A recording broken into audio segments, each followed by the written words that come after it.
that you all continue to do in this process. I know even though we haven't been meeting as a OAC, that there's been quite a lot going on in recent weeks and months. So thanks for all that you do. So this is a great chance for us to get back together and to talk about, whatever we think needs to be talked about as a committee, but also some of the hot topics now that the draft is out and has been widely circulated and commented on. So this is a great time for us to get back together. And I will say that, sorry for that phone in the background, that a couple years ago, or maybe longer, as this was getting going, I saw this coming. And, the fact that we put in all of the time and the work over these past couple years has got us as a committee, I believe, in a great place to continue to do our work here, because it's part of the continuum of our involvement and engagement. And as just one prong of all the community engagement that Alan, you and Allison and your team have done in recent years on this project. So it's, in my view, it's been totally done the right way and positioned for community conversation and to build consensus and to have all the important stakeholders at the table. So, and it's a model of the kind of process that needs to occur to have a good result on important projects like this. So I appreciate it and appreciate the work of this committee. On an ongoing basis, you've stuck with it over the last several years, and I think we can see the finish line hopefully later this year, and we've still got an important role to play in it. And so I want to thank you all on the committee for your time and energy and thought and all the work you've put into this as well. So thanks everybody, and looking forward to a good meeting today. Back to you guys. Tony, and thank you for your leadership. And welcome back, OAC members. It's been a little while since we've been in touch, and staff has been working really hard in the background, processing what I think is well over 1,000 comments that we received on the draft. So I'm sure you're all aware the draft was released on the 7th and the comment window closed on the 18th. And we are here today to start to talk to you all about some of the topics that have garnered a lot of comments from the community, comments from council, and just kind of talk through why those are starting to bubble to the surface to be some of the hotter topics. Also, we'll ask, I think, at the end to hear if there's other topics that you want us to bring forward to this group for discussion based on, if you've been watching council meetings or if you've been sort of reviewing the comments that are on the portal. Certainly welcome any other ideas for topics to bring to this group. But again, I just wanted to thank the UDO team. There's been a lot of work that they've been doing since we've last met in terms of, as I mentioned, processing comments, but also there's been a number of different community conversations and listening sessions and meetings with individual groups and firms and stakeholders throughout the community on a variety of different topics. And so I also want to say I appreciate all their hard work and effort in getting us to where we are today. So with that, again, welcome and look forward to the conversations today. And I will turn this back over to Alan. Thank you, Allison. And I've started sharing the slides, so if somebody can just give me a quick thumbs up that you can all see it. Thank you very much. So as it's been a while since we last met, so just to review a couple of things, some housekeeping. We are live streaming today's meeting to our YouTube channel, so anybody can either watch us live or go back into our YouTube channel at a later time and watch this meeting in its entirety. And the procedure we're going to follow today is a little bit different than what we've been doing in our most recent meetings.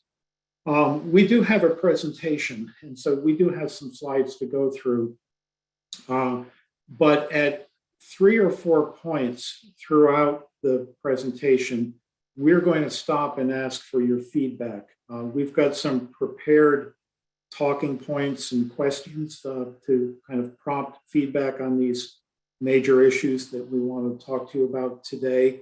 And you can enter comments or feedback in chat, but it might be more effective if you can unmute yourself if you've got some feedback to offer, and we can just have more of a conversation. And if you do that, I ask you to try to keep your remarks fairly brief so that everybody can have a chance to jump in and provide feedback. So feel free to either at the appropriate time when we're asking for feedback, unmute yourself and speak, or at any time throughout the presentation. Obviously, you can use the chat feature to enter feedback. So that's kind of how we'll try to run today's meeting. So the 3 major topics that we're going to be talking about and asking your feedback on are short-term rentals, STRs as we call them. These are the Airbnbs and the Verbos, the heritage tree proposed requirements in the UDO, and the UDO's approach to parking. Allison and Laura spoke to City Council at their March 7th meeting and got feedback on these. And we also want to get your feedback on these. In the email that we sent out prior to this meeting, we told you this is what we were going to be discussing today and asked if you had time to go back and look at that City Council meeting, or at least the portion where we covered these materials. So I hope some of you had an opportunity to do that prior to this meeting, just so you have some context on what some of the questions were that City Council members had on these topics. Just wanted to review the schedule. This is still our current schedule, and pay attention to the bottom line, which is really the UDO schedule. We received public comments up until last Friday, March 18th, and we are going to be spending the time between now and late May in reviewing and responding to those comments and making changes to the second draft, which will be the public hearing draft, and that will go to a public hearing in June. A third draft will go after the public hearing to City Council for adoption, and we are still shooting for an adoption or a vote by City Council in July. And I mentioned comments. We have received over 1,250 comments from the public so far. That does not include the many comments that we have received from our internal users as well. These are just through our public comment portal, so 1,250. We are reading each and every one and providing an individual response. We're attempting to do that, and our responses are being published to our Charlotte UDO website. So on a rolling basis, so as we are able to provide responses periodically, we update the website so that those newer responses will go there. So if you've provided comments through that portal and you haven't seen a response to your comment or question, that just means that we have not responded yet, or perhaps we're still discussing it and we don't have a response yet, but rest assured at some point we will respond to all of the comments.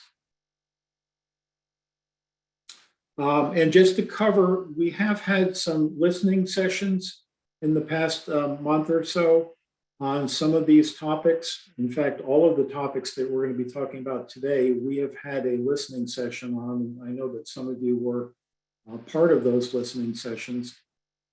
So we did receive a number of comments and feedback through those listening sessions, which we've also entered into our comment portal. So any questions or feedback that we received through any of those listening sessions will also be responded to. And we've posted the recordings and the slides and the chat transcript for each of those also to the UDO website. So at this point, I'd like to turn it over to Kevin May, who will go through the short-term rental topic, and then we'll ask for your feedback on this. Kevin? Yeah, thanks, Alan. I appreciate that. And I think you did a great job setting the context for today's meeting, but I do wanted to take just a second to reiterate and maybe additionally set that context, because I see we've got a question in chat from Walter. And it looks like he stepped away, but this meeting today is really us as the UDO team bringing these kind of hot topics, so to speak, to you for your feedback. So it's not necessarily a listening session. It's more about gathering your feedback and your comments and your recommendations. And we're not yet at a place where we can present any recommended changes to any of these topical areas to you all today.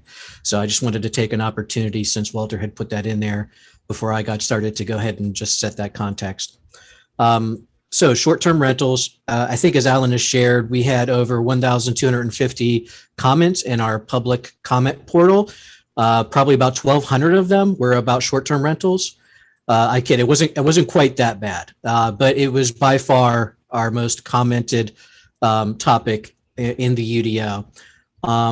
And this is a new use. It's not currently classified in our current zoning ordinance, and that has to do with the fact that it's a relatively new type of use with the advent of, the gig economy and kind of the sharing economy. And so, it's from our current society and not something that the prior zoning ordinance had envisioned.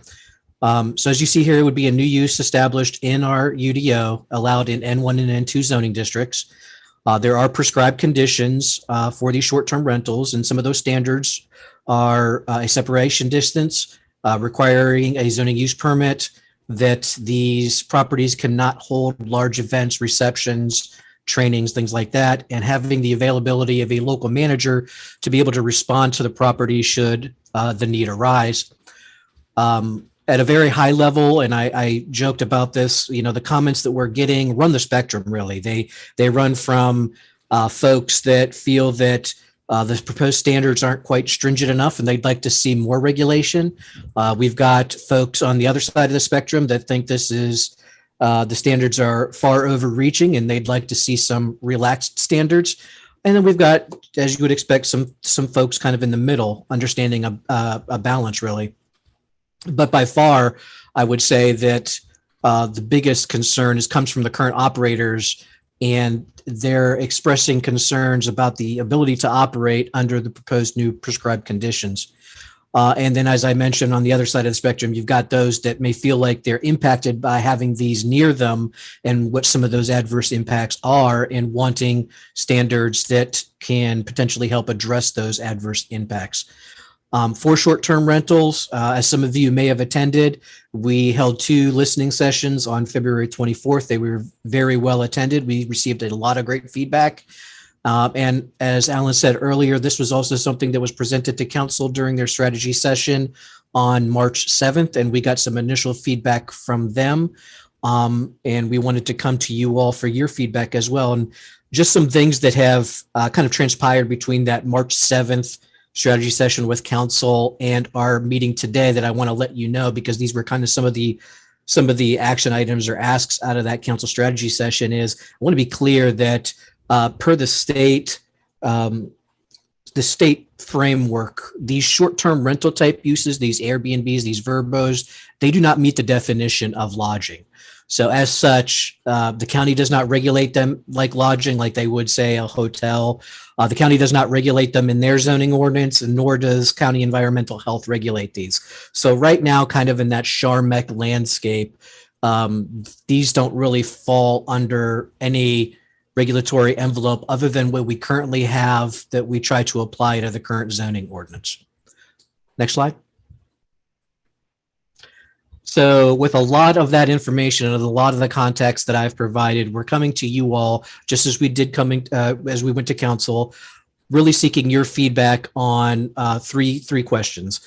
And what I'd like to do is we'll go down the list here. You can see them on the screen, and I'd like to maybe just start with the first one, and then get you all's reaction to that. And then as we receive that feedback, we can certainly move further on down the list. So our first question we'd like your input and feedback on is, should short-term rentals be allowed in the N1 and N2 districts?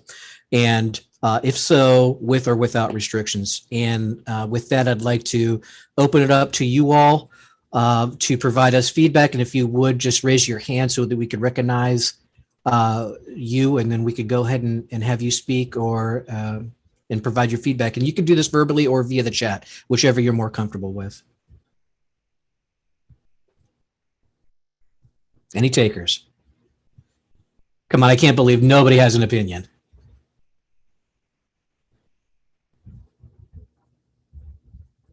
Eric.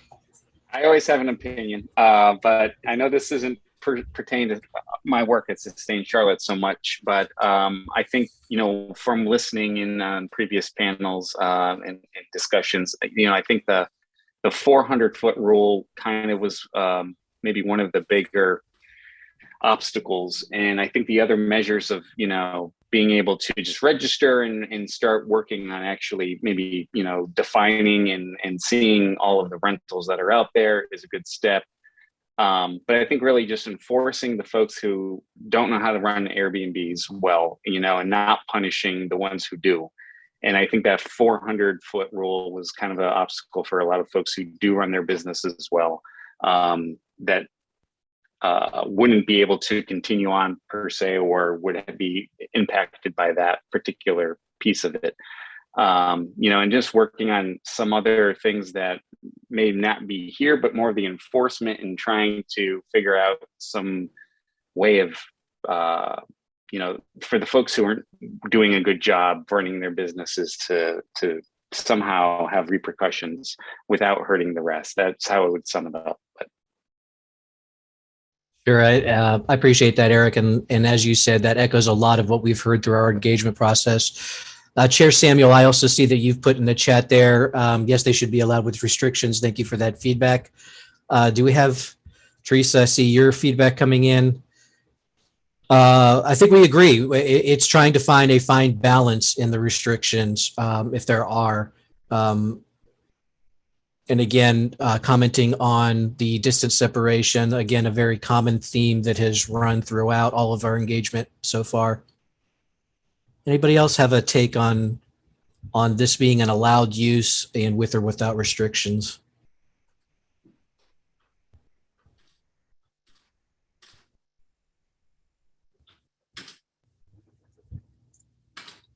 Okay, well, we can always, we'll always accept your feedback should you decide to chime in later. We'll move on to our next question. And this really is a question that has come about through, I think, an identified gap in our current proposed language. And really, should there be different standards for rentals, for short-term rentals, when the owner or the tenant of that property is on site with the renters, as opposed to, it's an empty dwelling and somebody shows up? So that really is the context for this question. Should there be different standards for, say, somebody renting out a room in their house versus the entirety of their dwelling? Anybody have any feedback regarding that?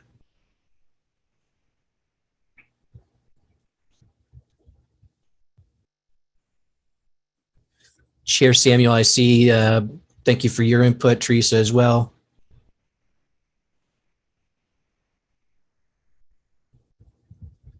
John Friday, yes. Kevin, that would seem to make sense, because I think a lot of the neighbors' concern are having the neighbors they've had are not there and they have a short-term rental. But if the person is on site, that should really make them responsible for what then transpires. So that would make sense to me, different standards. Certainly. Thank you for that. And I think that's also something that we've run across as a theme in our engagement, is it seems to be those whole dwellings where there's really nobody occupying it by default that seem to create the biggest rub in neighborhoods.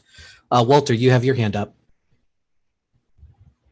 Yeah, I'm curious, perhaps I've missed this somewhere along the way, We have regulations in the current ordinance creating something called a B&B. And one of the fundamental principles in that is that the owner is present on the site and rents out rooms. I was under the impression that the short-term rental issue was really more about circumstances where the owner was not present, a Vrbo or an Airbnb or something like that.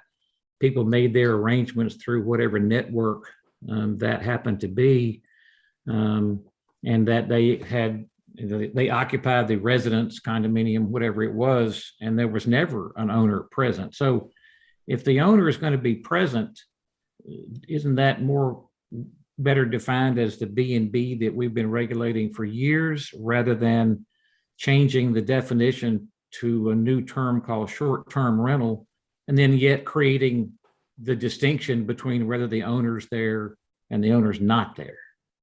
Sure. I just don't understand why we would need to have a new set of rules and then create a distinction that we've already made in the ordinance. Sure. And thanks. No, not a problem. Thank you for that question, Walter. And I'll say I certainly understand that question. And I think it's something that staff has also thought about and pondered. But I would like to say that there's a gap, I think, that we've identified and we've heard through our engagement. And certainly you are correct with the framework of bed and breakfasts and the owner being present.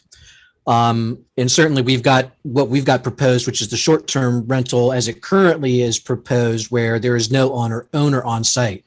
What we have heard and has been identified as a gap is that there's also a segment out there that is neither B&B and it is not short-term whole dwelling rental. It is somebody that's occupying a house that may be renting a room, but does not offer the same level of service as a B&B. In other words, they're renting out a room, but they don't prepare meals for these folks. They're there for a night and they're gone.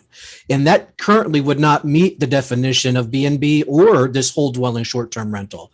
And so that's kind of where this question is coming from, is if we've got that gap where yes, owners or an occupant may be on site, but they're not providing concierge services to the level of a B&B, but yet it's occupied and it's not a whole dwelling short-term rental. And so that's kind of where this question is coming from. Kevin, doesn't that then fit the definition of what we used to call a boarding house, where it's rent room by room? Sometimes there are services, sometimes they're not. I'm a great believer in trying to keep things as simple as possible. And it looks like creating a new definition and a new category and this is about land use. Okay, so a new category of land use, and then slicing it into pieces which almost replicate some of the things we already have in the ordinance. Sure, understand completely, and it's valuable feedback. And I'll say, Walter, I know we've got boarding house in the current, or rooming house in the current zoning ordinance, and I know that some of that carries forward. But with this question, I want to convey that we're still figuring this out. So you may very well be onto something. Let staff take that feedback and look at that and see if there is a way that we can do it within the current construct and not have to, as you say, reinvent something or invent something new. But thank you for that. Chair Samuel, you've got your hand up. Yes, thank you, Kevin. I just want to make sure that, or just remind that owner is not the same as tenant. I think everyone just needs to keep that in mind as to providing feedback. That's a very important caveat to that second question. I think, as we all know, owners treat their property a lot different than a tenant may. And what a tenant allows is not always in line with what an owner may allow. So I just wanted to remind of that, and to point out that little caveat is in question number 2. Also on question number 2, is proposing this question, is it for the purpose of having looser standards for owners? No, thank you for that question, Chair Samuel. No, this question is more geared to trying to, what we've heard through engagement is there's a segment out there that may be doing short-term rentals, but they're not doing it as exactly put forth in the proposed language of the UDO. They're not renting out their whole dwelling. They're only renting out a portion, and they're not B&B. And so it's really that. It's not to create more lax standards necessarily, but it's there to help close a gap. I think, say for example, a good way to put it would be you may not necessarily need a standard for a partial dwelling short-term rental of a local manager availability because you have somebody on site. So it's not meant to necessarily create more lax standards. It's more to cater to a use that we know is ongoing that has not already been accounted for with the draft language. Then perhaps we need a fourth question here in that should there be a different set of standards or different standards for partial rentals where, as opposed to it being the differentiation being the ownership or not? Just sure. No, thank you. That's good. It's good feedback and a good takeaway. Thank you. I'm sorry, I saw a lot of, as I've been engaging in this conversation with you all as members, a lot coming in through the chat. And so I just want to take a quick pause before perhaps we move on to our third question, just to ask our team, because it seems like you guys have been trying to keep up with the chat. Are there any unaddressed questions? I see, Richard, you've got the last one is why is the 7-day minimum in that definition? I take it it's the definition of rooming house that Alan provided. And that definition, well, I don't know about the definition, Richard, but the 7-day minimum comes from our current zoning ordinance standards, which have carried over to the draft UDO.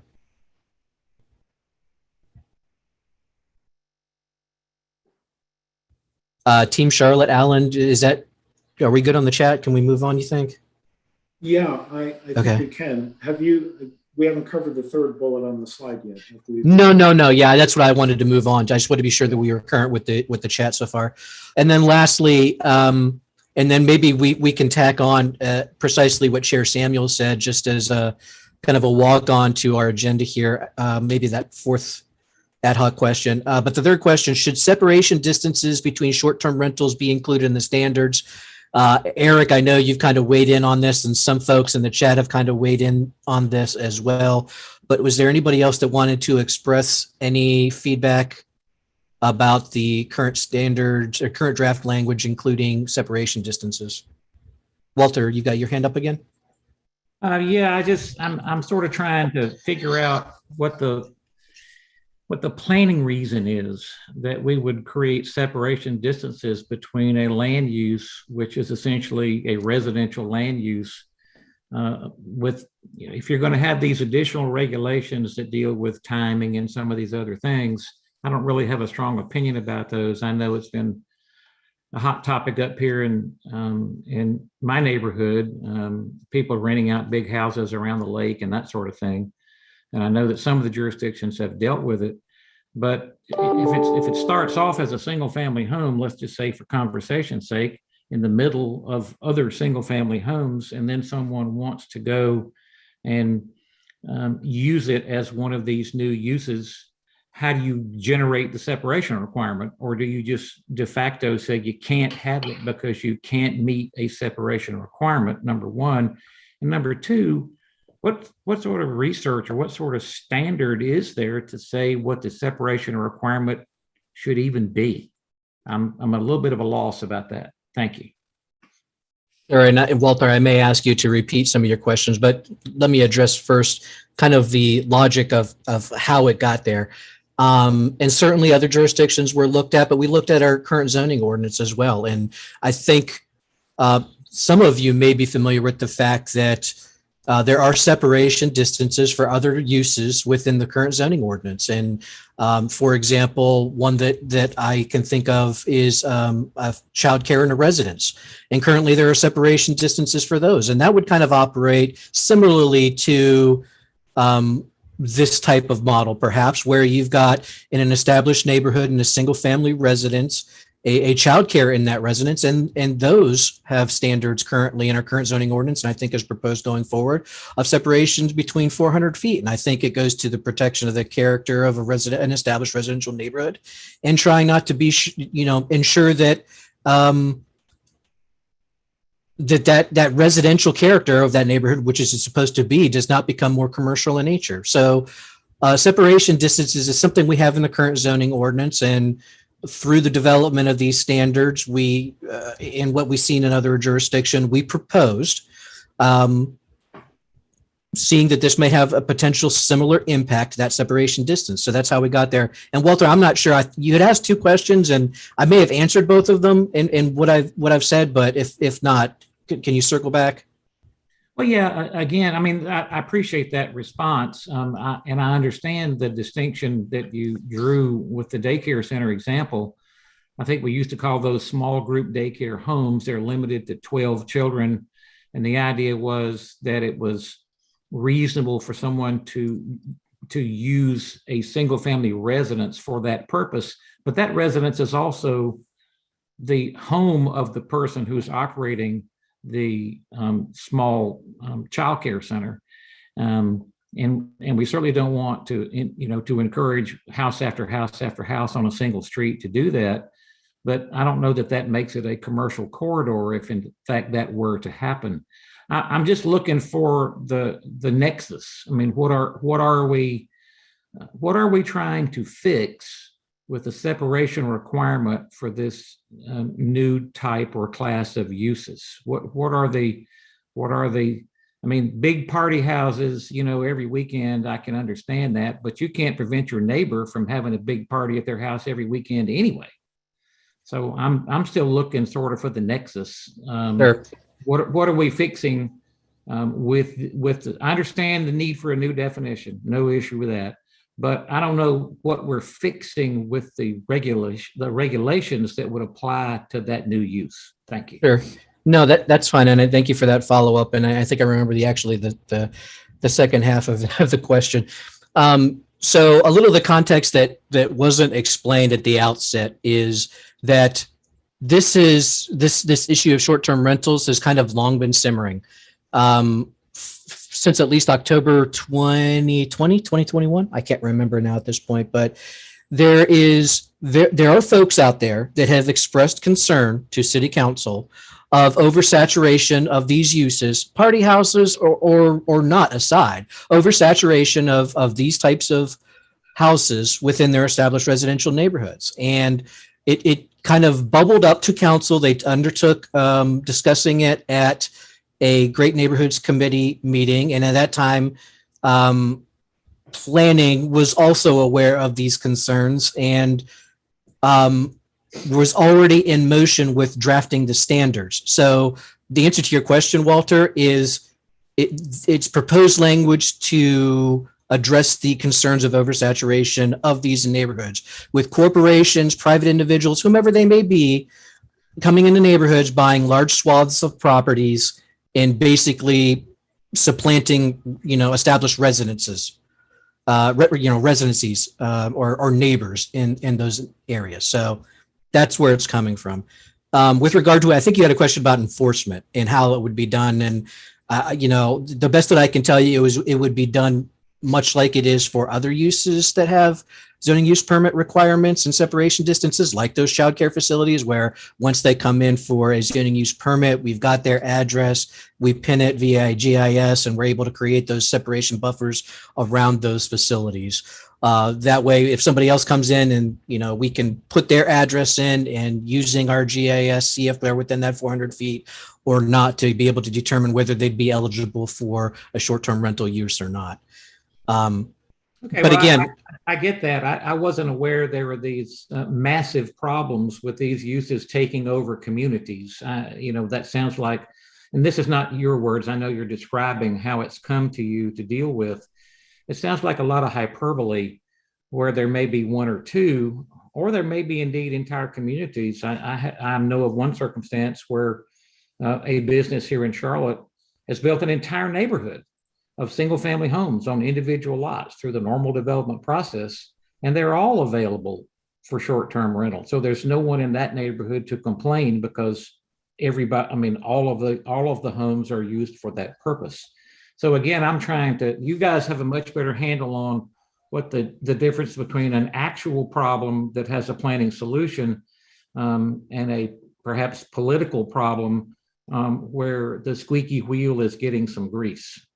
And I don't have an issue with that either way. I'm just trying to understand your task in trying to decipher what the problem actually is, and then legitimate, reasonable, and defensible rules for creating distinctions.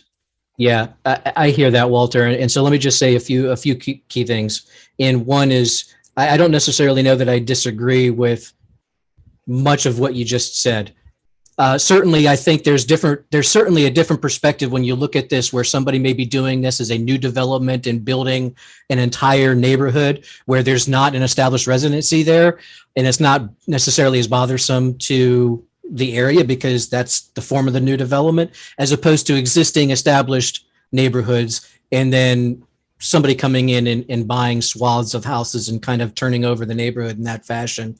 But I just want to stress, this is yes, there may be some hyperbole, and like you said, there may be some squeaky wheels going on here. And we've heard that through, I think, engagement, not just from yourself, from other perspectives as well, that it could very well be that a few bad actors out there are sullying the name of something that is largely going on just fine. That's what I'll say about that. In the interest of time, I think we should probably move on. Chair Samuel, I see you still have your hand up, but I'm not sure if that's okay. Wasn't sure if that was remnant. No, that's okay. Not at all. And then just really quickly, I just did want to circle back to Chair Samuel's question. And if I could just get a very brief yes or no, maybe, because I think it is an important question. Should there be different standards when an owner is on site for short-term rentals? And if you all want to nod your head or give a thumbs up via the reactions or type yes into the chat, whatever your preference is, that's just fine. But I think it's important that we gather that feedback as well. Were we circling back to my question, Kevin? Because my suggestion was that the question be phrased differently for this group to kind of flesh out, not necessarily to add a regulation, but what do you think? Should that question read, should there be different standards for partial rentals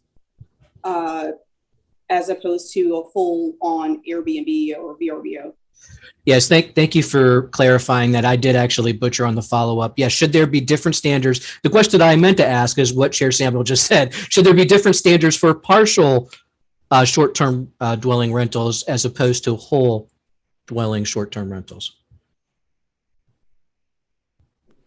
And with that, I'll let you guys provide that feedback in the chat. And if we want to move to the next slide, I think I'll turn this over to Andrew also, who will take us through a discussion on heritage trees.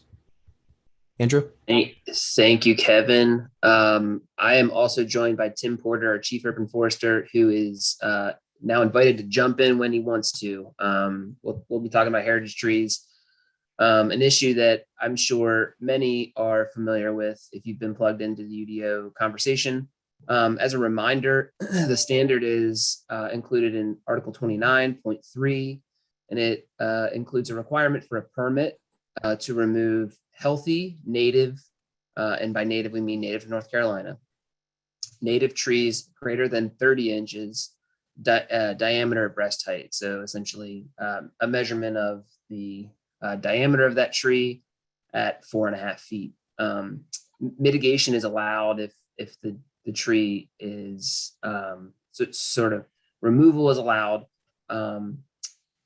if the tree is dead, diseased, or hazardous without a permit. And essentially what we've been hearing from folks on this issue is a big concern, I think, about the impact on development costs. When you're dealing with large sites, there's multiple heritage trees on site. How are we planning to deal with that? Cost of mitigation. There is a mitigation component to this standard that would require $1,000 fee and a replanting of one tree. And that fee could be reduced if there was additional tree planting.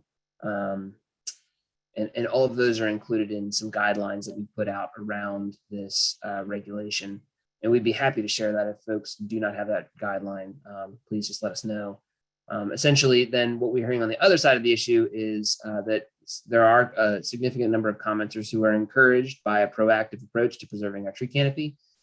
We've heard some comments of folks wanting to see if we could explore a 20-inch protection as opposed to a 30-inch protection, protecting more trees from removal. And so working through that is kind of what we're doing as staff right now, and would be glad to hear feedback on anything that we've talked about here, but you know the next slide, Alan. So similar to Kevin's format, we have several questions that we wanted to throw out to the group. And before I do, I don't know, Tim, is there anything you wanted to add to what I just laid out for the context? I think you covered it really well. The only thing I would add is just some real quick kind of background supporting theory on why this regulation's been proposed. Analysis during the tree canopy action plan initiative revealed a significant decline in Charlotte's tree canopy. The majority of Charlotte's tree canopy exists in residential areas, and that's where most of the decline was. And the stakeholder group and public engagement process from that project and the comprehensive plan to a larger extent supported this regulation. It's a tool used to help slow the canopy decline in residential areas, which is a comprehensive plan adopted policy. And it also meets the intent and purpose of the community interest in preserving large trees. So that's just a real quick kind of primer, kind of foundational theory on proposing this regulation. So other than that, Andrew, now I'm sure there'll be some questions, discussions, and some more information will come out. So looking forward to it. Sure. Thank you. And we're getting some feedback in the chat. I do want to acknowledge Nate's point. We mentioned that removal would be permitted, or it would not require a permit if the tree was diseased, dead, or hazardous. There are also additional allowances. So a heritage tree would be allowed to be removed if it was sort of took up 50% of the development area. So the critical root zone of these trees can be quite large. And so if the sum of those critical root zones around the trees take up 50% of the area, greater than 50%, the removal would be permitted. Now the mitigation would also be required for each of those trees as the standard is currently drafted, and Nate pointed out accurately, that is all in the guidelines as well. So there's a lot of good detail in those guidelines, and I would encourage the OAC to dig into those as well as the ordinance language. Yeah, and Andrew, this is Nate. Just to clarify, so if you had a 100-acre site, you would need to show 50 acres of that was covered with heritage trees just to be able to remove one of them, or be permitted to remove one of them. Tim, what do you think about that? I think, Nate, you're talking about the provision in the guideline that says 50% of the buildable area has to be impacted by heritage trees and their critical root zones. Correct. I think, okay, yeah. So yeah, that's one of the kind of non-health and structural integrity criteria areas that would support authorized removal, right? Yeah. And if I could add that, we wrote this in a way that has a very strong preservation intent, knowing that it may not be the right balance for Charlotte. And that's an area we're looking at. We study other cities in a peer city analysis during TCAP. And also recently we've dug back into that and looked at some other areas, for example, Austin, Texas. They don't have a buildable area kind of criteria. It's focused on the critical root zone in all cases, but what they have on their code is more flexible than what we've proposed. There's more disturbance allowed. So we're taking in feedback from you all and others, the development industry and the community, environmental advocates, and looking at other cities and our data from TCAP to get a better sense of what the right balance may be.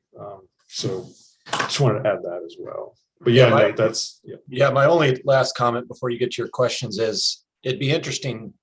A lot of sites, unless they're really small, like homeowner small sites, I'm guessing 50% coverage with heritage trees is going to be an anomaly on most properties. As we've looked at it, to have 36-inch trees with the root zones or canopies covering half of the property. So just something probably that we need more follow-up on. Yeah, I think we are aware of that, certainly to some degree. We have internally been talking about, particularly in the using older terminology for the current tree ordinance, the single family subdivision and commercial development areas, of having much more flexibility to remove those trees with strong mitigation. Looking at different project or site types, entirely wooded site, a lot of challenges there, especially if it's a mature kind of forested area that's full of heritage trees. Even if you don't get, in the cases where there is 50% coverage, well, that's still going to be challenging to be able to develop and provide a product that makes sense for the market and the community, but also sites that have previously developed. Like think of like in a 5 or 10 acre single family subdivision that's coming in, that's currently comprised of like 1 to 3 home sites that were cleared, and single family homes were built decades ago, and now they have lawns now with a couple heritage trees kind of scattered throughout those sites. That prevents a whole different type of significant challenges, because those trees, the amount of tree save left to preserve and heritage trees to preserve really, the area they take up is limited, and it's challenging to find ways to provide all the other requirements such as street infrastructure, sewer, things like that. So there may be some additional flexibility that we want to propose in the future to still find the right balance of preserving heritage trees where reasonable, but also not over impeding the development of sites. We don't want to make sites undevelopable. We don't want to make them to a point where they're technically developable, but not really market, close to marketable products, if that makes sense, hopefully. Thanks. I think it was a good conversation there, Tim. So I think for this, there's just a lot, and I think all the feedback is kind of related. And so you can see the questions here. Should there be a protection of heritage trees on private property? Should it be regulated? Should there sort of be a differentiation between new development and expansion of existing buildings? Those are 2 different types of development. And then, if a heritage tree is removed, if heritage tree is removed, what type of mitigation is recommended? So fees, replanting, I see some of that coming into the chat. I saw John's comment about sort of replanting as something that maybe we could do, replanting or a fee if a tree couldn't be planted. Feedback like that is really valuable. So I'm going to hand it off to Walter, who had his hand up first, to take any and all of these. Thanks, Andrew, and Tim. I appreciate your comments, and I'm not going to go down a philosophy conversation about 50 by 50 and all that stuff. I know you have that mantle to bear, but I'm concerned when I hear you say that, well, we may actually be looking at more flexibility later. Well, when is that later? I'm often contacted by people who don't understand what's going on in this process, and try to explain to them it's been going on for years and so forth. But a lot of these heritage trees, as you correctly point out, are likely to end up in neighborhoods that have been developed many, many moons ago, a lot of the inner city neighborhoods. And some of those trees are in the front yard and some of them are in the backyard. And one of the things that I have heard people express concern about is the lack of understanding of, number one, when did the city decide to take control of the trees on my property?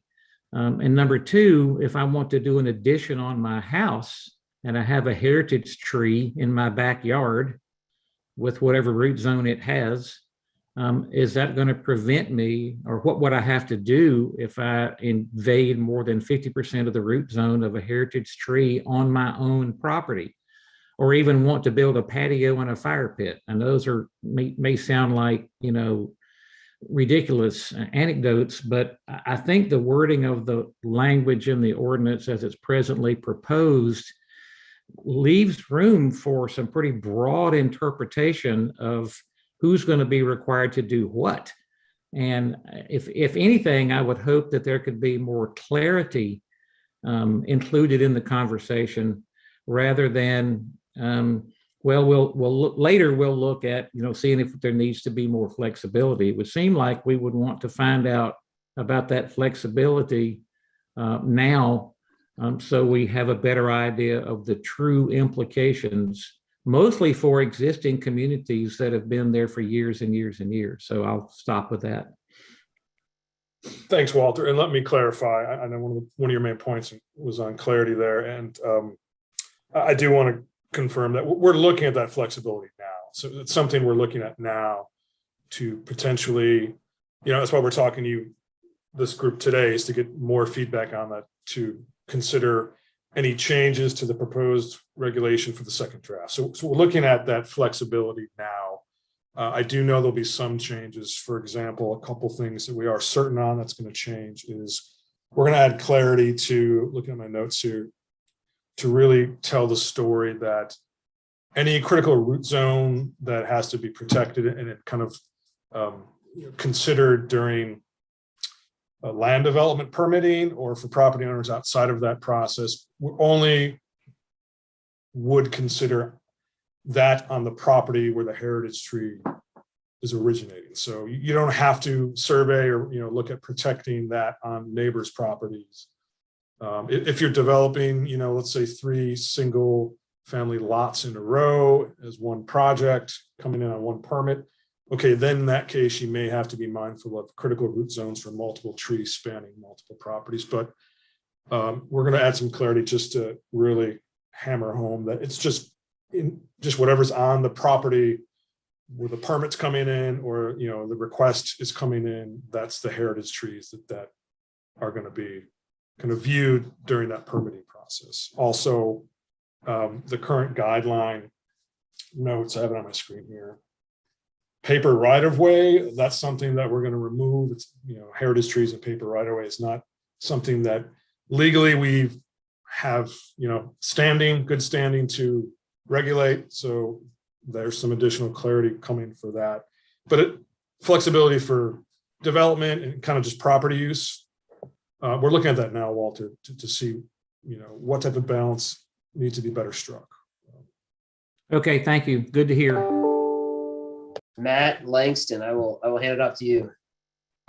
Thanks, Andrew. Tim, I know we've talked about a lot of this stuff often. I think one of the things, that Nate touched on about if you don't have 50% heritage tree coverage, you're currently not allowed to remove any.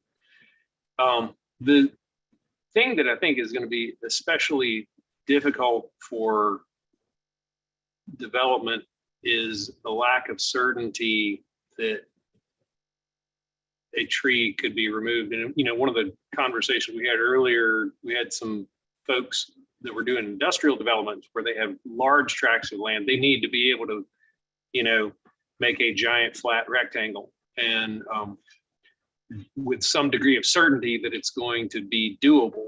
And that ties into, whether you can make an offer on property, what the offer ought to be, et cetera, et cetera. And I understand the goals to protect heritage trees and protect the canopy. I think we ought to be simultaneously planting for the future, but acknowledging that preserving the canopy, the healthy younger canopy that we have today, it has value for the future. I mean, maybe, there can be sort of a sliding scale of pain points of removal that encourages preservation, but there at least is some certainty that if it's worth it to you, you can remove the trees and do a development, then I think the lack of certainty, because a lot of times when we do site plans, and I mentioned this before, we'll be given a parcel ID number and are working off GIS data. We don't have a tree survey, and somebody might be with a short time frame being able to make an offer on property or work out their budget to determine whether the project's even viable. If a few strategically placed trees kill the deal, you're adding pursuit costs of having to get a survey on property that you don't even know if you can get control of as it's currently written. So I think it needs some work to hopefully at least identify some path of certainty where whatever the, like I said, level of pain is. That's it. Thanks, Matt. Those are good points. That clarity and certainty you mentioned, we've heard that across the whole spectrum, in every development type, but also for the non-development scenarios, kind of to the general property owner that Walter was referring to. We've had a lot of questions about, can I do a garden in a heritage trees critical root zone? Can I have a cornhole or a bocce court, or can I have a fire pit with pavers and things like that? So we know we need to flesh out much more certainty and clarity for all of that. And that's something that we expect to provide in the second draft, both the UDO and a revised heritage tree guideline. That 50% buildable area provision, that was our initial attempt to, looking at the UDO tree protection article now, to give clarity on the critical root zone. There's a statement in there about buildable area where a structure or improvement may be placed. If there's no other reasonable location, the tree may be removed. And that's our initial attempt. So we've had a lot of feedback on that. And on a higher level, the intent behind this requirement, in my mind, there's three main areas. There's preservation, of course, mitigation, which gets to some of the other comments and interest in having replanted or maybe preserving smaller trees that'll be the new kind of heritage trees in the future, and then tracking. In those three areas, this regulation is written very strongly in those three areas. So I think we're likely to see movement in those areas just to find a better balance. And at this point in time, I don't know if we're going to completely pivot away from that 50% buildable area, but we have heard the development industry loud and clear on having certainty going into due diligence and things like that, knowing if we could put that big footprint or articulate buildings in a way where it's going to be possible and feasible. So we're working on that now and trying to find, as I mentioned earlier, some additional flexibility to remove heritage trees, but still stick to a relatively strong intent or a balanced intent in those three areas of preservation, mitigation, and tracking.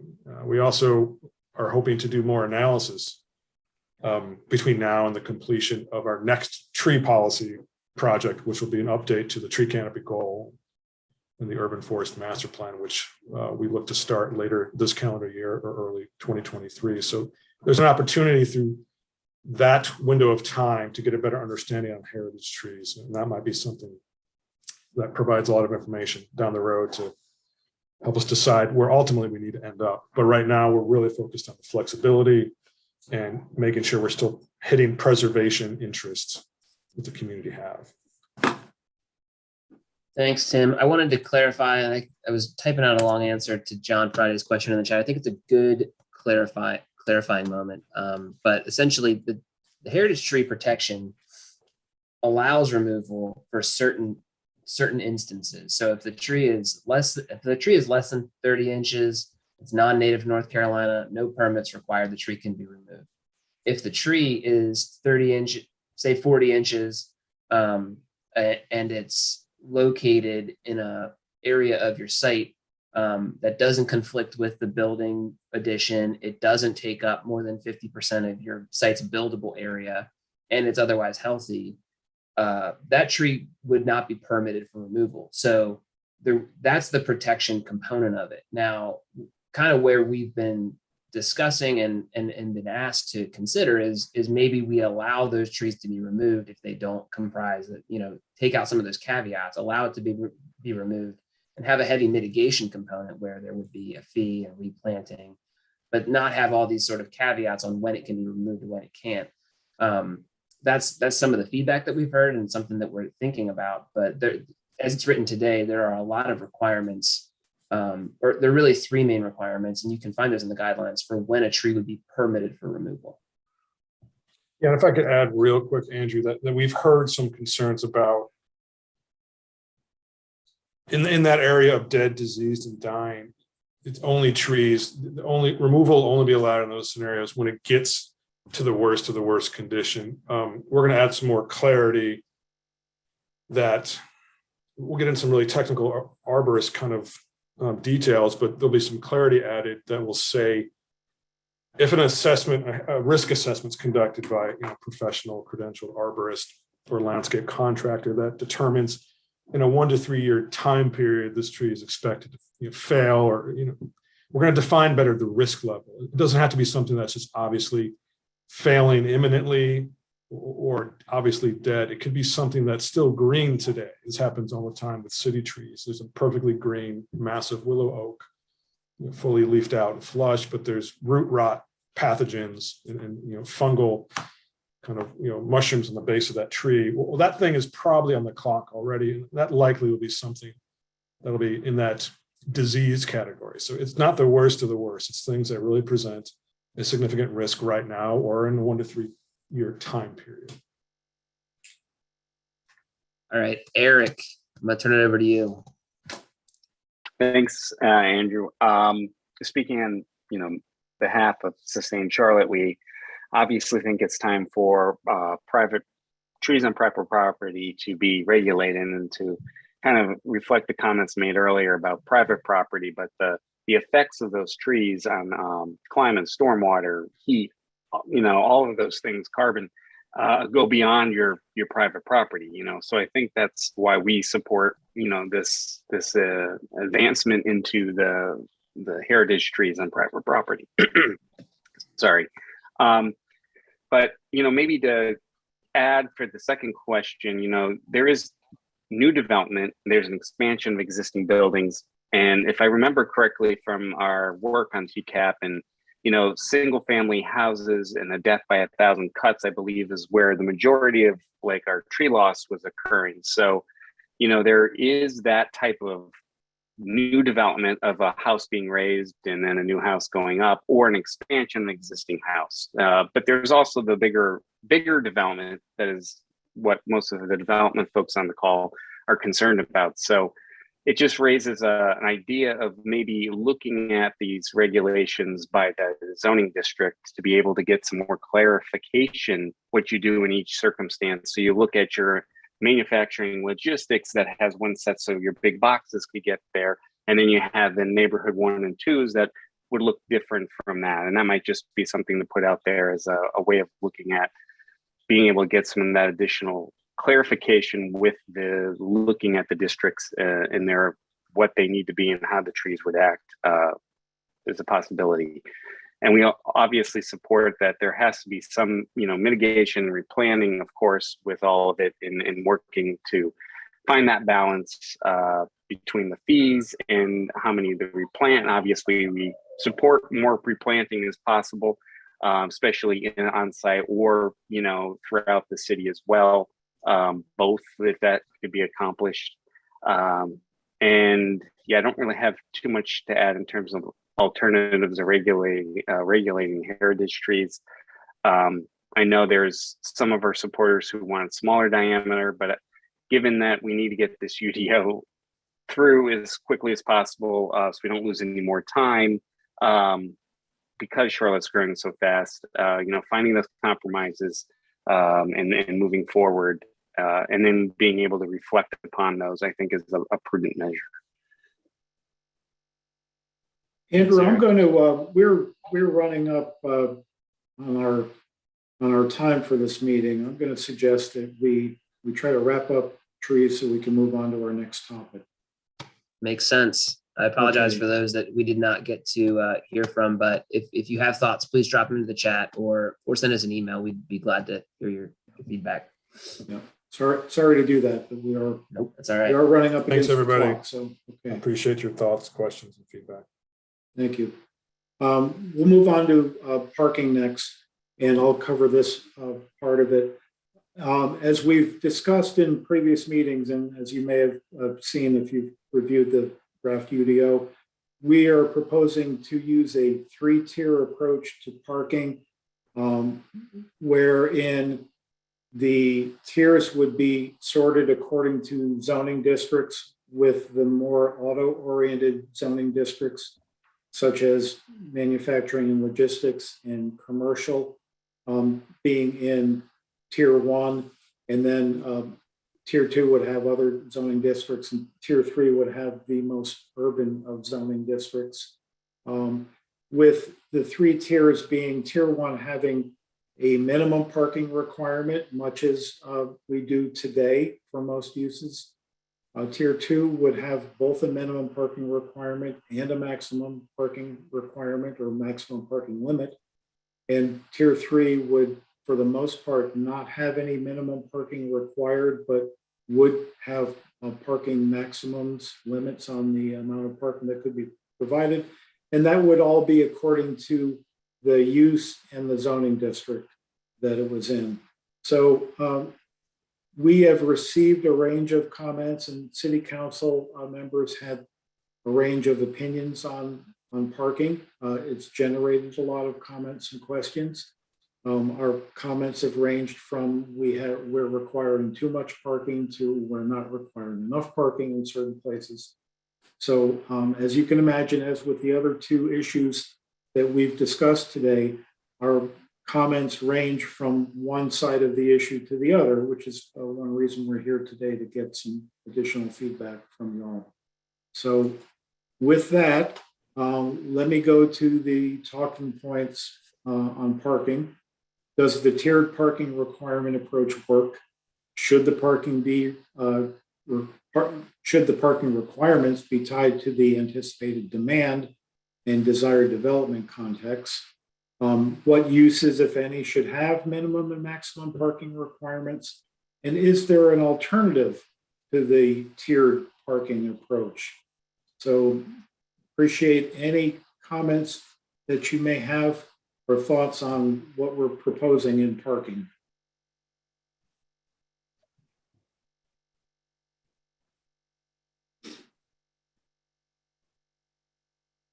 Was going to lower my hand, but I just decided I needed to keep it up if I could go first. Yeah, you're the only one I've seen so far, other than Thomas and Chad. All right. Well, and I know you've received our comments that we submitted. We strongly believe that maximums without the minimums are key in tier 3 for our centers. We also went beyond that to propose that, like you have for tier 3, within a 200-foot radius of neighborhood 1, that there would be minimums. We proposed that within a quarter mile, half mile of transit stops, stations, that they would have a higher requirement or less parking, or a lowered maximum for those, to be really to promote transit. And we also suggested either a simple one, changing the definition of gross floor area to include more items, so it's less of a square footage overall, or using like a net approach instead of a gross. Whatever you decide would be easier for that, but that's one of the things we supported for that as well, including is something that could help with neighborhoods and centers, a parking benefit district overlay to help alleviate the conflict between the parking that is occurring and allowing those funds collected to stay within those districts respectively to be used for that. So those were some of the things that we suggested that we think are critical for the parking in the UDO going forward. Thank you, Eric.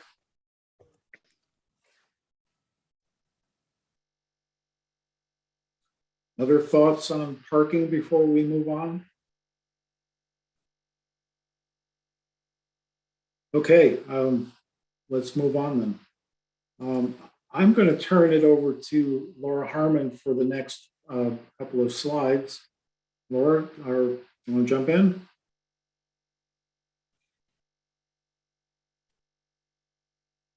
Laura, you're muted if you're available. Okay, I'm going to take this. Apologize, slide. I was stuck on chat, and there were a few more things in chat, Alan, on parking. Okay. Do you want to go over those real quickly? I know we're running a little bit behind, but I thought there was, just for those folks. Thank you. I'm trying to catch up with chat now myself. So, Laura, you want to help me out? I'm seeing. I'll never get back to this screen, but yes. Oh, never mind. No. Sorry. I'm seeing some tree talk. Okay, Ellen Citarella. There's a need for minimum parking requirement in tier 3 because if someone tries to economize by relying on street parking or the ability to use neighboring parking lots, it creates conflict, particularly with the topography of older neighborhoods that butt up against high density areas. Yeah, the current draft does have a minimum parking requirement in tier 3 for certain uses within a certain distance of a residential or neighborhood 1, I believe it is. Because that issue has been brought to our attention many times by some neighborhoods that commercial parking kind of spills over into the neighborhood streets and impacts the ability of residents to find a place to park and may not have their own off-street parking. Nate thinks that there are too many tiers and categories.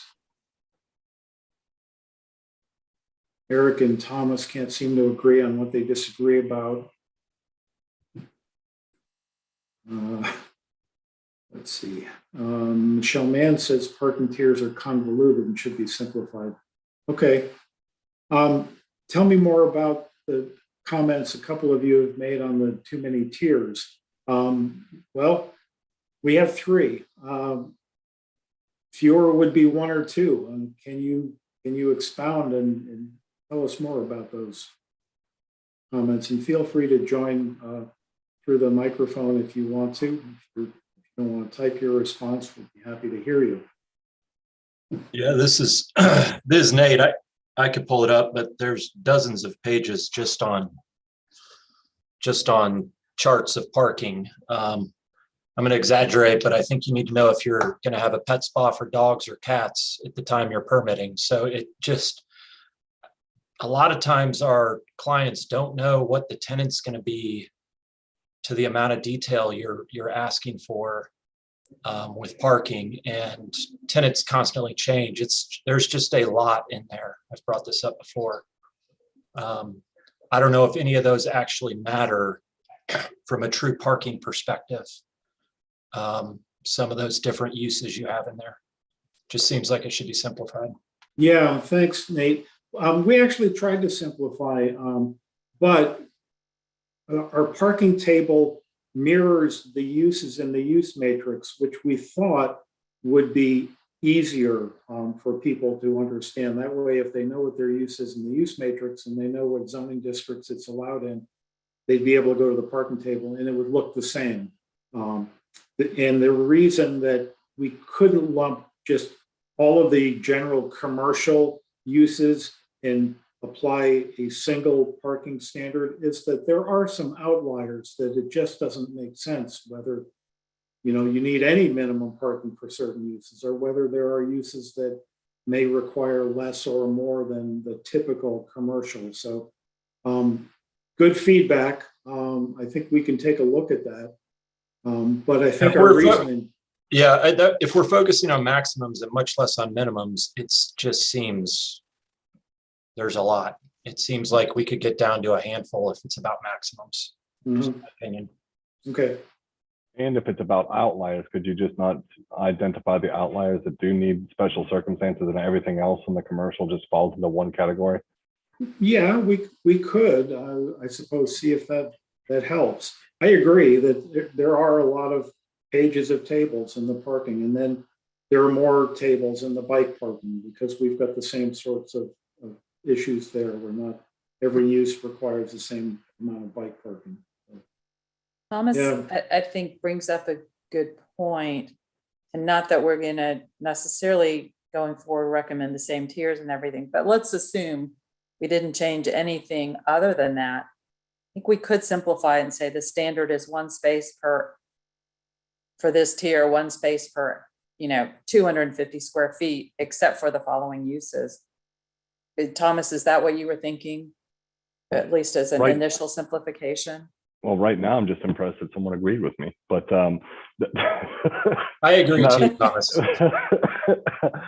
Yeah, I mean, yeah, I think that with the changing nature of commercial, that if you made that more general for the overall, so that you couldn't bring a tenant in because you would be non-compliant if it didn't meet the parking minimums for that.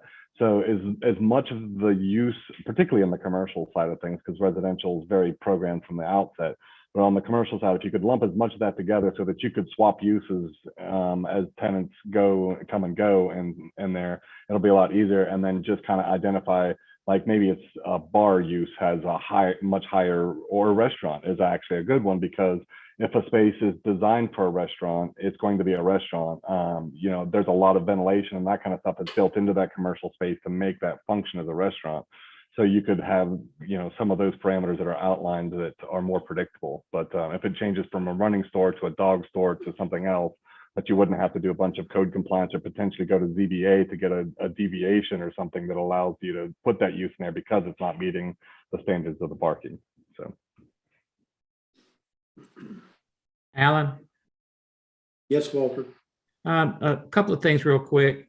For those spectating, I'm not the least bit surprised that this is overly complicated. It's no different than a lot of other stuff in the ordinance. I think we just have to get used to that if this is the document that goes forward.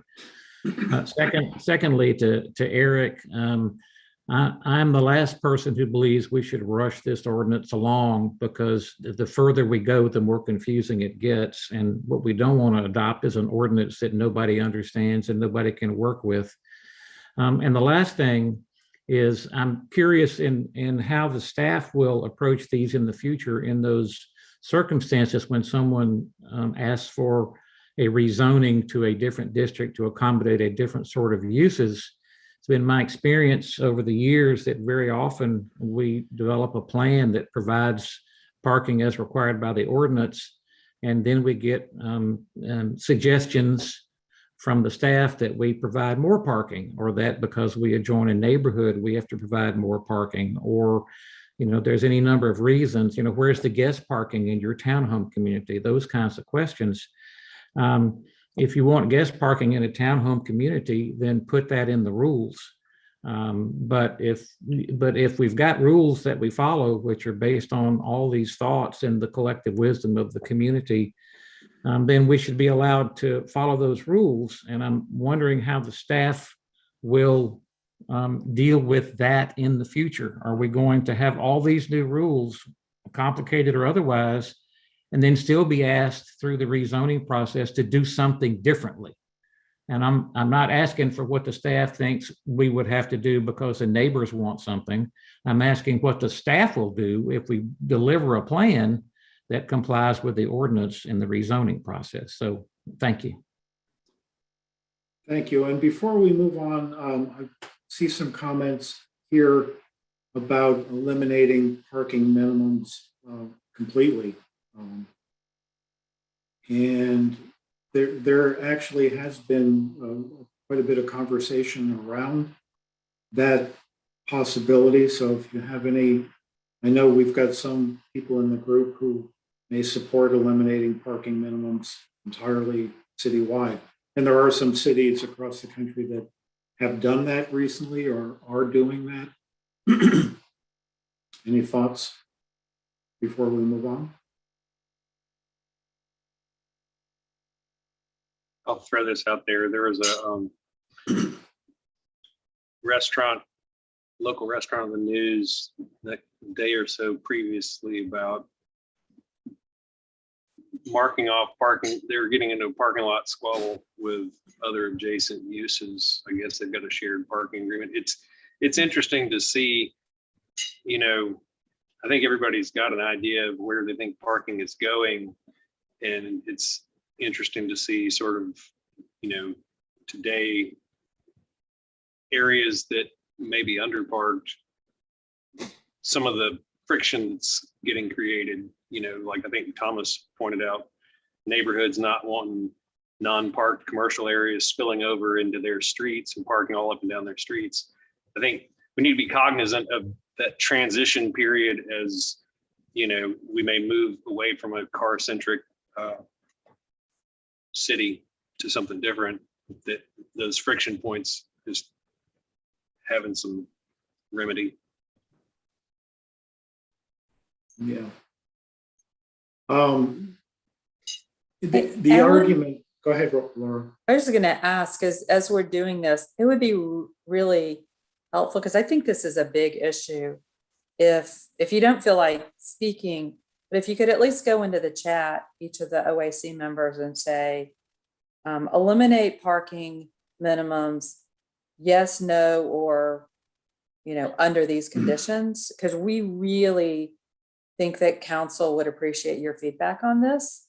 It's a big topic, and I just encourage folks to, thank you, Thomas, to be the first adopter, and Eric and others, so that we really make sure we're hearing from the breadth of the OAC, as we're going to report this back to council, what we've heard at the meeting today. But just a request. Yeah. Laura, I appreciate that too. And I'm not an adopter when a standard would be to have no parking. I think that's irresponsible and unrealistic, but I do think that the more simplification, the better. And that if we can start regulating the category of use instead of the tenant, it makes a big difference. We've always in the ordinance provided for flexibility on centers over a certain size, that once you build a center, tenants can come and go, but you don't have to restripe or redo your parking lot every time you do that. So simplification and clarity. I can't imagine we would go with no standard of any sort. So anyway, for what it's worth. Thanks, Walter. And to everyone who is, I'm going to encourage more of you guys to kind of put it out there. What do you think? Not a popularity contest, but we just want to see really, where is the group? Okay. Laura, are you ready for us to move on to the other topic slides? Yeah, I'd just like to give everyone 30 seconds as I beg. I feel like it's a telethon. We're trying to like call in, give us your money. We'll always be able to go back and see these comments. Yeah, no, I'm just asking if folks can before we move on. Okay. Yeah, there's the last question, Alan. I believe, did we talk through that one? Well, I thought that I asked the question. I didn't get any comments. If you guys do have any comments on that last one, that would be great. Also, feel free to keep typing as we go, or raise your hand before we sign off. Yep, good to move to the next page, Alan. Sorry to hold things up. So just let you guys know that these are some of the other things, and there are others as well, as we've closed the first gathering of comments for the second draft. Some of the things that we have heard about and that we're looking at is one, a little bit about the N1 district standards, whether it be from a few people saying we shouldn't allow duplexes and triplexes, to others saying our standards with respect to the sidewall height for duplexes and triplexes is overly restrictive. And I'll have to go through these a little more quickly. We've also heard about transitions from more intense areas to less intense areas, particularly with respect to height. Thoughts that we should add a bit more to the development bonus, give some more options. The height bonus that we have for Todd, hopefully you guys are familiar with that. Affordable housing. Are we doing enough to encourage affordable housing? How can we further encourage that? We've been challenged on that by challenge in a really positive way. Opportunities to overlap open space requirements, different types of open area requirements, different types of areas like tree save, open space, stormwater buffers, landscape yards, etc. How can we have the same areas meeting multiple objectives and requirements in the UDO? Questions about the comprehensive transportation review, which we'll be asking CDOT. We'll schedule a meeting for them to talk to you all about this process that they are working on that is referred to in the UDO. A lot of questions about transitioning from current regulations to the UDO regulations, working on that, and we'll have a proposal shortly. What's going on with community benefits, and there is a separate stakeholder group that is working through that and is nearing the end of their work. And then industrial block links. And I don't want to say that this is all that we've heard. We will be gathering and assessing and seeing what other things we need to add to this list. Let's see, there are a couple of raised hands and I can't see who they are.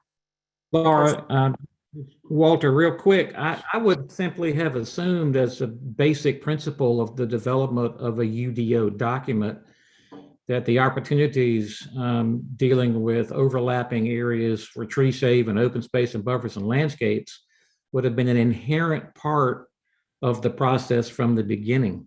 So I would, are you suggesting that that didn't occur and that still needs to happen, or what? I'm not quite sure I understand that point. Thank you.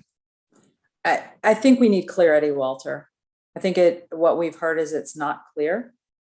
And we need to add some clarity on that. And there may be things that if we don't add that clarity, that folks developing a site plan will think that they can overlap, and maybe they can't, or under what conditions. Okay, So, thank you. I think that's a very important point. Thank you. was there anyone else that had their hand raised? It's me, Eric. Thanks, Eric. There's a lot here to cover. I mean, we gave feedback on a lot of these comments, so I can't go over all of them right now, which begs maybe an opportunity to get together again as a group. But just quickly, the development bonus, for areas that like the uptown core, which doesn't even have a height limitation, there isn't any really, except for reduction of open space. So, there might need to be some additional bonuses that could be utilized in that area. When we suggested is, if they provide, mobility hub space or build portions of some infrastructure, and then figuring out what the bonus could be is just, I think that needs to be more robust. And that's just one example.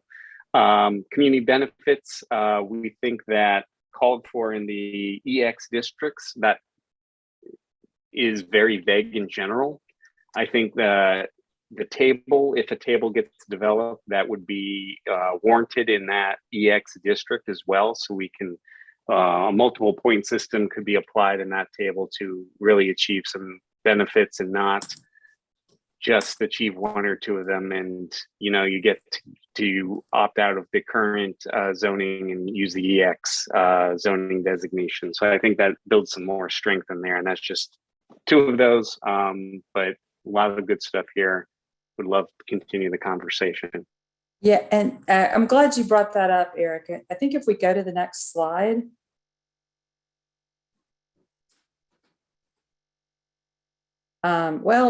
It's going to be on the following slide. So bear with me. Let me just talk us quickly through, and then we want to talk about what we want to do at the next meeting. I'll move through this quickly. Just a reminder that we released in October. We've just finished the public engagement comments on the first draft, and we're in the midst of reviewing those.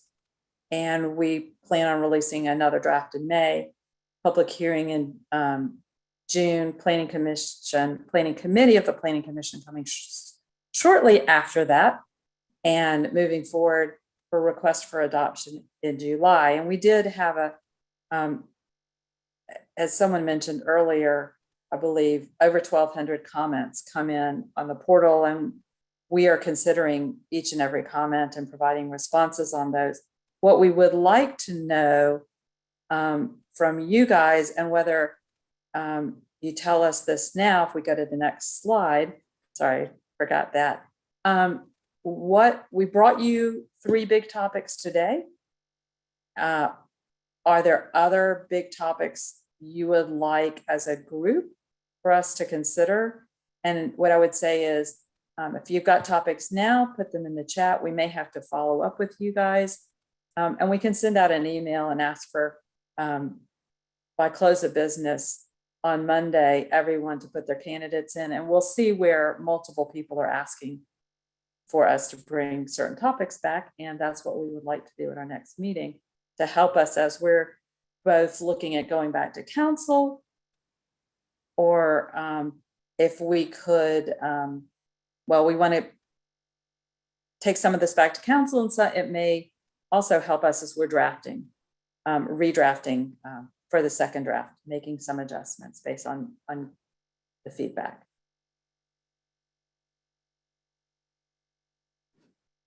And I agree that's a great place to start, but we know that we got, it took us this long to get through 3 topics. So of those, or if you want to add to that, what are the group's priorities?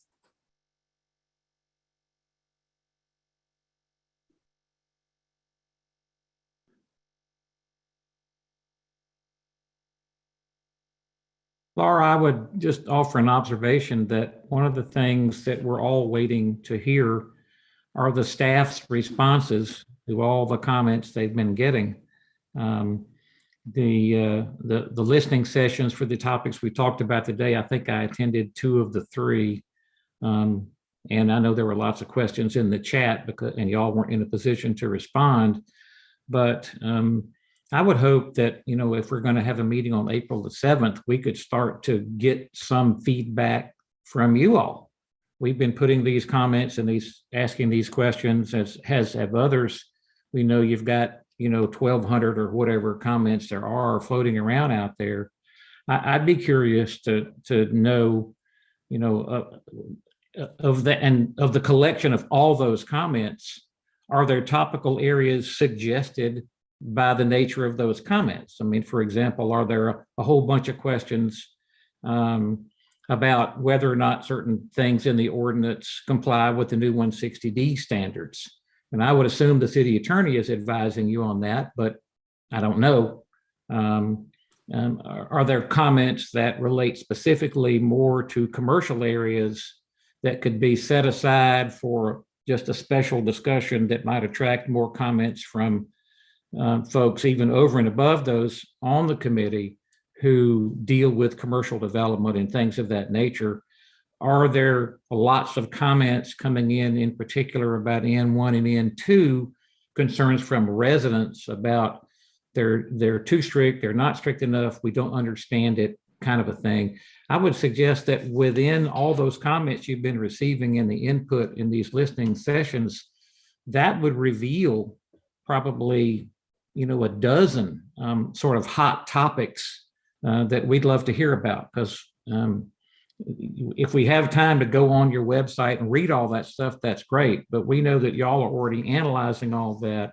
It might help focus our discussions if you could suggest, here's what we're hearing in the comments. What do y'all think? I would be very happy to operate under those conditions.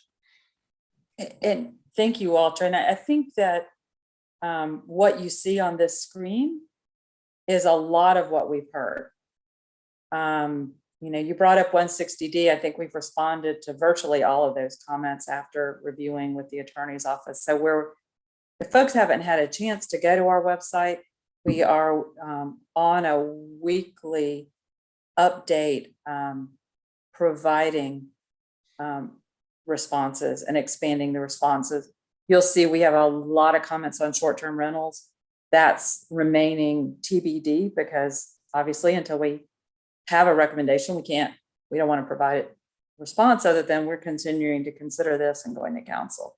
But I think the challenge is we know that we really want to know which are the most important ones for this group as a group to discuss. And I think we're getting some great feedback through chat on how we can focus on this.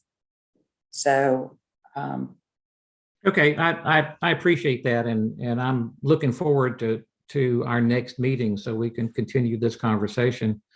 I will observe, as I have on previous occasions and talked to many members of the staff about this, a deep concern about the way by which this process is being driven towards an adoption when I don't think the community basically has a clue yet about all the things in these various ordinance components of the UDO and how it will impact them individually. The last time we did this, we spent 3.5 years after the ordinance was initially released in a draft form, working with the community, working with industry, working with various stakeholder groups to get to an ordinance that was accepted by the community and adopted by both the city council and the county commission. I continue to be distressed from a professional standpoint about the rush to adopt something. Let's just adopt something. This is an important endeavor. It's something that can do wonders for the city if it's done right. And I would hope that people in a position to make suggestions to the city council and others about timing would offer the opportunity for a process that would allow these many issues to be vetted and discussed. I heard at the zoning meeting the other night, people raising concerns and with issues about application of the 2040 document, you know, through the rezoning process. And there's a clear issue. There was clearly two different views even then. And I don't think you want an ordinance going forward that ends up with the same sort of 6-5 council vote that you ended up with on the 2040 document. So I would encourage the planners and the city administration to consider whether or not there's a means by which we can take the time necessary to work through these issues. I mean, just this conversation we had with Tim earlier about the things that he's working on are a huge topic just by themselves, not zoning, not anything, just that one area. I don't know how we as a community are going to process all these changes, look at a second draft, which is essentially the public hearing draft, and then in, you know, like 3 months from now, potentially voting on the thing. I just can't even conceive that that can happen. But anyway, thank you for your patience. thank you, Walter. Allison, you want to close us out? Everyone, for your participation today. It was great getting this group back together, and certainly look forward to more conversations on topics. I see we've gotten a number of suggestions in the chat, and that's great. Also wanted to mention too that, you know, one of the things that we're viewing the UDO here is that it is a living document. This is not something that, you know, if, you know, assuming we get to council adoption in July or August, that then these conversations are closed. We're not having any further discussions. That's not the case at all. We're viewing this to be a constantly updated document as we learn from things that are in there, as we get new ideas, and as we get results from different stakeholder and council committee processes that are in place, like the Community Benefits Task Force and the NEST Committee. So all of these things will continue to inform future updates to the UDO. And so certainly we'll be continuing the OAC as we work through what those look like on the other side of adoption. So I just wanted to mention that that approach I think it's important to get a framework put in place. We are growing very rapidly here in Charlotte. And so we want to have a good set of regulations. We want them to be predictable and easy for people to use, and for the community and the development community to both have a set of rules that are predictable for everyone. And so we think that is what we are going to accomplish here with the adoption of the UDO, and then we'll continue to refine it as we learn more. So again, thank you. Thank you for the time. Yes, Matt, I actually thought about that earlier, getting the band back together. Yes, thanks for getting the band back together. It's been great to see you all, and look forward to having some rich and robust conversations in the weeks and the months to come on topics of interest to you. So thank you again for your time and your participation. It's really appreciated.